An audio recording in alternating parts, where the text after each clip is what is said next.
So many here, some 20 senators, Republican, Democrat, talking about immigration, working on immigration reform. It was the hottest topic of the day, an important topic that's still important today. And I just marveled at the fact that here I was 6 weeks into this, and I was in that room being a part of those discussions. What was even more astonishing to me is that people actually wanted to hear what I had to say. That didn't happen. Having grown up raised 3 children, been married, you don't always get that when people want to know what you got to say. But they did. And I was so gratified and I was so honored. You know, we'd meet in Senator Collins' office. We'd meet in hideaways. It was exciting. And we came so close. Y'all remember that? We came so close. Within about 3 votes of doing what they said couldn't be done. Of doing something that was possible, but not probable. That sense, what I saw of my colleagues is why we ran for the Senate. I could see it, I could feel it in those rooms, in those discussions. I could see it on the floor that day as people were voting. It's why we wanted to be in this body. I remember sitting in the cloakroom and I was as disappointed as ever when we failed. And for a long time, probably still to this day, when I'm asked, what is your most disappointing day in the Senate, I will always talk about that vote that fell so close, which was so important. But what it did demonstrate is through that effort that anything is possible. You got to come close sometimes before you get across the finish line. You got to play in the red zone a little bit before you get the touchdown. You got to hit that line. But whatever we did, it's possible. The Senate is capable of great things if we do them. Of bridging divides that society may view as too wide to cross. We can do that. It is not that wide between here and there. It is not that wide, and people need to know it and respect it. I am not the first, and I certainly will not be the last, to talk about the importance of bringing people together who hold opposing views and working toward what is both possible and palatable. But all too often, the desire to do that kind of gets lost among other actions that don't quite match the words that we say. I noticed the other day how many heads were nodding at the farewell speech of Senator Alexander, Senator Enzi, Senator Udall. And then what happens? I've looked at a lot of farewell speeches in the last month. They all say a lot of the same things. And everybody, I'm sure, nods. We got to do better. You have to do better. You know, I don't think I fully appreciated it. And I listened to the minority leader talk about where I've come from Fairfield, but I don't think I fully appreciated it until fairly recently. But it seems like I just kind of love a lost cause. It just seems like every time that there is something that needs there, I'm there. Fighting for justice, for others who feel like hope is lost. From the church bombing case to a Senate election in Alabama. I fought for those causes because I believe in hope. I believe in redemption. I believe in the possibility. Some may call that naive, and many have. But I've not been afraid to touch on the so-called third rail issues of our political system because I believe that right now especially there is no time for caution. My first speech on the Senate floor was about gun violence. No one could believe a senator from Alabama actually talked about how we can stop gun violence in a way that made some sense. Not from an extreme view on the right or an extreme view on the left, but right there in ways that made sense. It was a topic that I knew could have easily been twisted into a negative campaign ad, which, by the way, it was. We saw it coming, but I also knew action was so important. And we took some small steps on that issue over the last 3 years, despite a lot of political pressure to the contrary. And I hope you'll do more in the years ahead because lives will depend on it. Everything doesn't have to be a perfect game. That's the great satisfaction in the day-to-day triumphs. You can, and we did, hit a home run or two and more than our share of singles and doubles. I'm really proud of the 20-plus bills that I led or co-led bipartisan bills that have been signed into law over the last 3 years. None would have been possible without bipartisan work. One of my first original bills, the Civil Rights Cold Case Act, Records Collection Act, would never have become law without the commitment of Senator Cruz to help bring long overdue closure to the victims of those terrible crimes.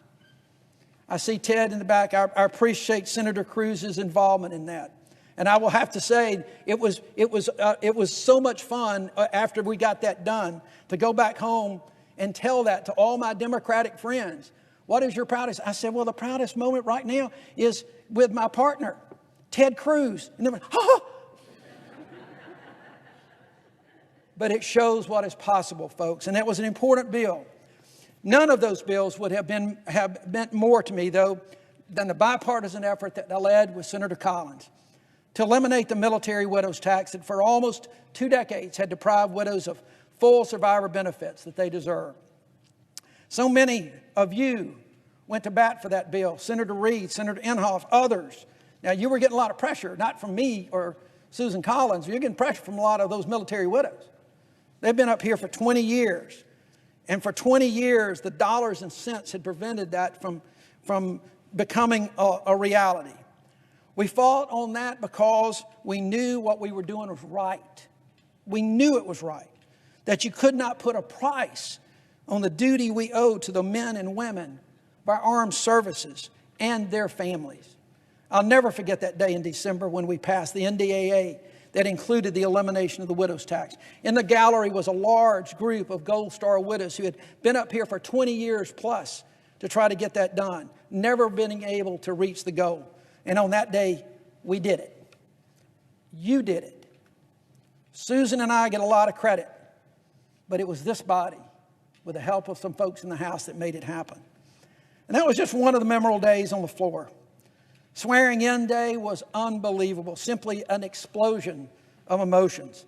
To walk on the floor as a United States Senator some 37 years after I left the floor with my old boss as a young staffer to my mentor, Howell Heflin, to take the oath of office for his seat was just really remarkable circle of life.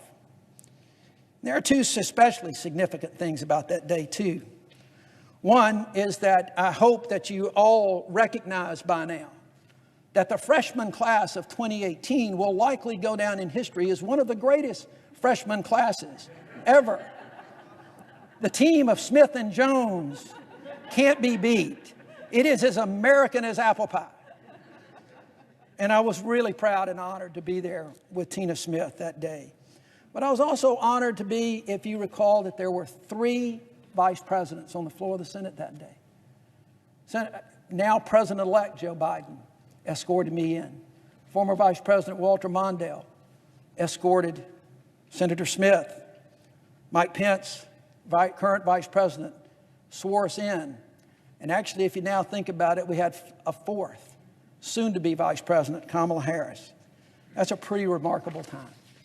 Pretty remarkable. It was also remarkable days when what I hope is going to be a new tradition in the Senate took place when we had on 2 different occasions, once each year, 6 senators, 3 Democrats, 3 Republicans, reading Dr. King's letter from a Birmingham jail. That document remains one of the most significant in American history, and it is as important today as it was when it was written in 1963. In some ways, maybe more important for the moment that we find ourselves in. I have asked, and I know he will do this, my colleague, Senator Brown, to carry on that tradition in my absence. Also on that day, then there was the day of the swearing in January of 2019. I was here to observe, to pay my respects to all those who were returning, for those that were joining. And I was standing in the back by the cloakroom, and Senator Tester walks up. Says, "Jones, what are you doing?" You can't get anything past Tester. There were probably a few profanities laden in there as well, if you know Senator Tester. And I said, "Well, John, what do you think I'm doing?" With probably a couple of other kind of milder profanities. And he said, "Look, Daines is caught in a snowstorm back home and can't make it here. And I'd like for you to escort me."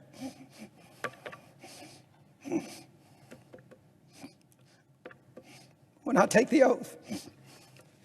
As it turns out, it's likely to be the only time I'll get to do that. And it was true honor, my friend. Simply sitting at this desk is perhaps the greatest thing. Taking this place in, watching each of you, noting the bipartisanship, especially as we close a Congress, especially as we close this Congress. How senators move freely from one side of the aisle to the other. Occasionally, I will tell you, I confess that I'll just come back here by myself and I'll open this drawer and I'll read the names of the senators who sat here. John Kennedy, Ed Muskie, Hubert Humphrey, my colleague, Senator Shelby, and so many others. And it is just overwhelming. You know, so growing up, it was always the presidents who captured, and presidential candidates who captured my attention. I knew the names of some senators. But that began to change for me watching the Senate Select Committee on Watergate when I was in college. Remarkable time and a remarkable committee. And then everything changed again in 1979 while I was studying for the bar and got a phone call from Senator Heflin's chief of staff, Mike House. I'd campaigned for the judge. Mike offered me a one-year position on Heflin's Judiciary Subcommittee, which I eagerly took. That year not only changed my life, but brought about a respect for this body, for the Senate, as an institution, as individuals, as for so many of its members that I had never had before. And from that point on, folks, I was hooked. I was hooked on this body.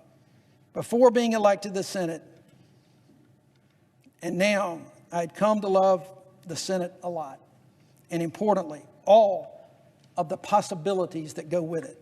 Which is why I don't really want to spend my last moments on the floor talking about what I've done. I want to talk about what needs to be done, what can be done, what is possible.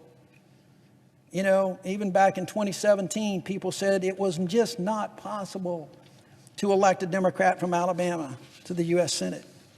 And here I've been. It's possible to make affordable, quality health care a reality for all Americans. The ACA right now is the best hope and only plan that is out there. As President Barack Obama himself said, and everybody should do this, if there is a better plan you can come up with, put it out there. Let's do it. Publicly support it. The goal is health care for everyone in some way. And there are so many in this country and in my state of Alabama that desperately need it before, during, and after this COVID crisis. It's possible to give people in remote and rural area access to health care. But it's going to take a lot of work. And it's going to take getting out of partisan corners. It's possible to provide a quality education to every American child. I know education is often funded locally, but it's possible to do it. You just got to roll up your shirt sleeves and get it done. It's possible to extend broadband, access to broadband to all Americans and bring every man, woman, and child into the modern era, just like the Congress did with Franklin Roosevelt and the Rural Electrification Act back in the 30s. Broadband's the new power. It's possible to do that. High speed and affordable, that is a key. Affordable broadband. It's possible to ease the burdens on working class Americans by setting a minimum wage that is not going to hamstrung businesses, but will raise the quality of living for so many in this country. So many in my state are in poverty, but yet they work. They work hard, but yet they're still below that poverty level. And we need to do what we can to lift them out of that poverty. It takes a lot of work. It takes hard work. It's possible for law enforcement to serve and protect all Americans, not just some, to root out the systemic racism that exists within law enforcement by enlisting the support of both law enforcement and the communities. It is possible. I will candidly tell you another great disappointment was when we let that moment pass this summer. Hoping that with a new president, maybe a new Senate, maybe a new Congress, we could get something accomplished. And I hope that still happens. But I was disappointed we let that moment pass. this summer when all of the country and all of the world was behind us to say, please do something. Please do something that we've known about for decades, for centuries. Please do something. Law enforcement said, let's do something. We let it pass. But it's never too late to do the right thing. It's never too late for justice. It's possible to ensure that every eligible voter is able to cast a ballot and have it counted. Now is the most important opportunity. We have seen in 2020 concerns about our election process, that it might have been stolen, there might have been fraud. Use that opportunity to say, don't let these allegations have any credence going forward. Let's get together. The technology is there. Figure out a way that together we can make our election safe and secure, and that all people will have access to the ballot box. All people that are eligible to vote in this country. It's possible for our system of justice to treat all Americans equally. Not just talk about it, but to do it. It is what I have tried to do throughout my career. It is possible, and this is going to be a challenge. It's possible to restore the American people's faith in government. And we all know right now that that faith has been shaken for many, many reasons. But the faith has been shaken, but it is possible to restore it. It's possible for each of us to learn, as Atticus Finch taught us, to see things from another person's point of view. Walk around in their skin or in their shoes. To see things from others' point of view. To find that common ground. It's possible for us to realize that deep down that progress is not a zero-sum game. That a rising tide lifts all boats. These things are not easy. They take dedication and hard choices, but they're worthy goals. And I know many of my colleagues on both sides of the aisle are dedicated to these same goals. And though I won't be able to co-sponsor anything with you from this point on, or debate the amendments in committee, if you get amendments in committee, I'm going to support you in whatever efforts I can, no matter what side of the aisle your desk is on, and I'll keep working toward the same goals too, even after I leave this place.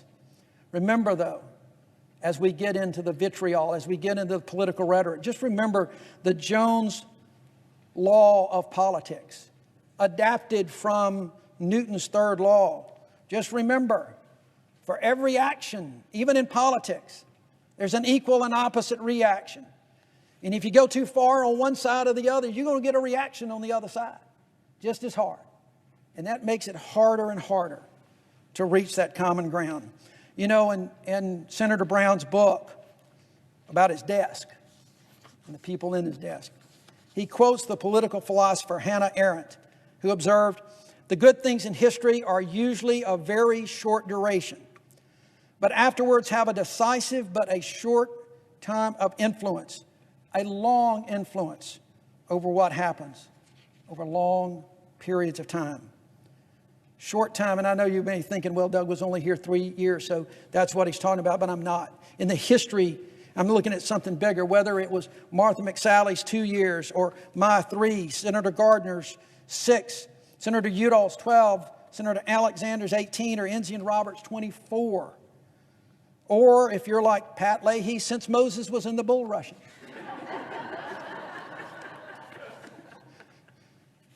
Our time here is short. There is not anybody on this floor right now who's not thinking about their time that they were sworn in and said it was just like yesterday, because it was. Our time is short. It's of a limited duration. And we've got to act like that. And we've got to make sure that every day we're moving. It's been a realization of a long-held dream. I've got so many to thank, and Doug Turner, who is here, Joe Trippi on my campaigns, and my late friend Giles Perkins. An amazing family. My bride Louise.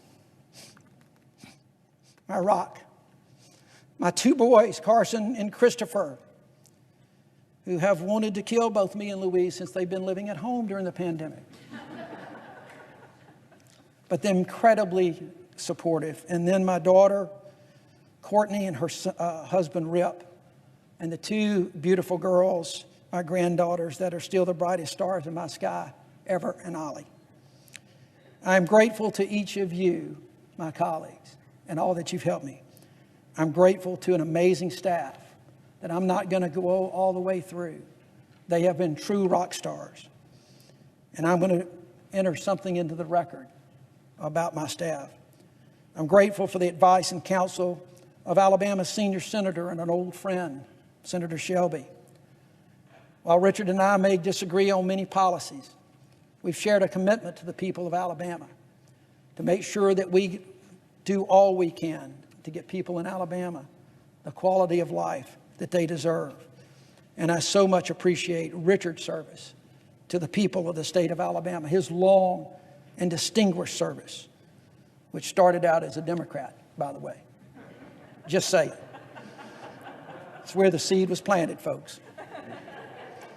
I also want to mention briefly the chairman of the committees I worked on, Senator Crapo, Senator Inhofe, Senator Alexander, who was one of the first people that helped me come over, and the work that we did together, who pulled me and helped me. Senator Collins, who chaired the Aging Committee. But I'm especially grateful for the ranking members of those committees, Senators Brown, Casey, Murray, and Reed. Their friendship and counsel have been invaluable. And of course, I want to thank the minority leader for all of his work for me, on behalf of me. And as I think you guys know, not always the people of Alabama, Senator Schumer never tried to put puppet strings on me. I know I got accused of that, but he never, ever tried. And for that, I am very grateful. To the people of Alabama, I promise to do my best to represent each of you, whether or not you voted for me, and I'm proud of the work that we did on your behalf and that I've accomplished on your behalf. Thank you to the people for giving me the honor of serving you as your senator. Finally, I'm going to resist the urge to tell you what's wrong with the Senate, how it operates today. You hear it virtually every time a senator gives a farewell address. And instinctively, you know it deep down. But I will offer you this. There's a book I finished reading recently that Ira Shapiro, a former staffer, wrote. Many of you may remember or know Ira. He wrote a book called The Last Great Senate. It ought to be required reading for every senator coming in. It's published 8 years ago about how the two Congresses during the Carter administration and how they operated. Bob Byrd is the majority leader. Howard Baker is the minority leader. How they got things done for the American people. And the authors lament that the Senate doesn't operate that today in that fashion. I was here for one of those years. Senator Leahy was here for during that time. His closing is even more important today as it was when the book was published. He said, America is adrift in turbulent and dangerous waters, facing enormous challenges at home and abroad.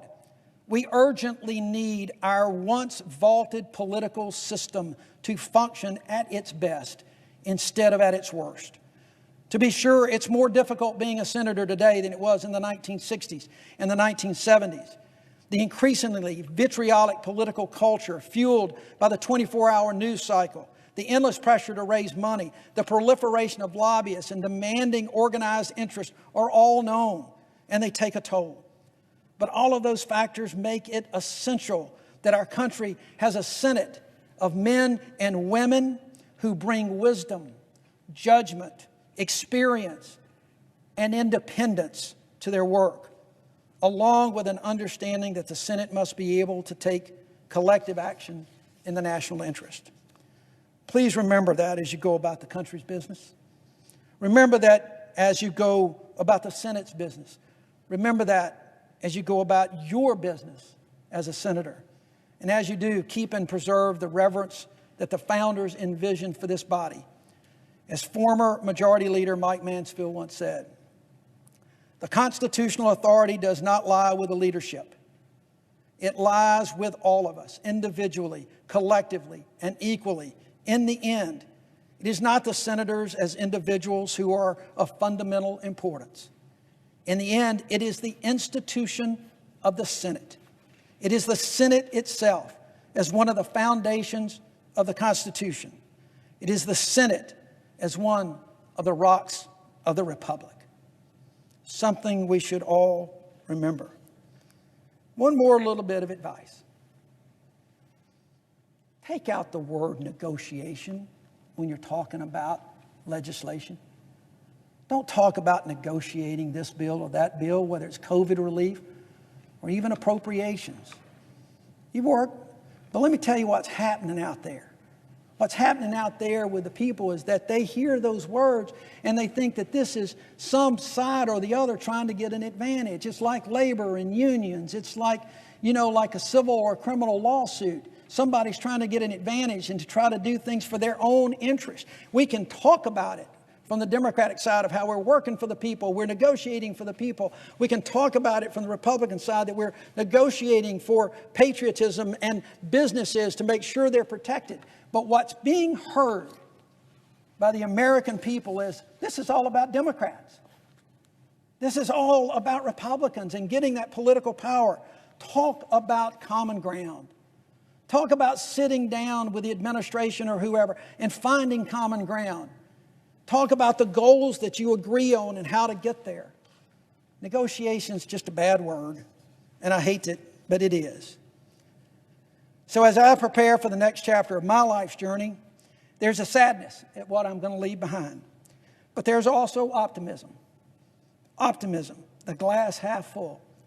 The men and women who serve in this body and their successors, and the staff that support them, and I emphasize that again, the staff that support them, leading together will continue to bring a better future for the American people, for your constituents, for each of us. Together, not as a caucus, but together as a Senate. You're just a damn unbeatable team. You're an unbeatable team. So may God bless you all. May God continue to bless the United States of America. Mr. President, with a deep sense of humility and gratitude, I say for the last time, I yield the floor.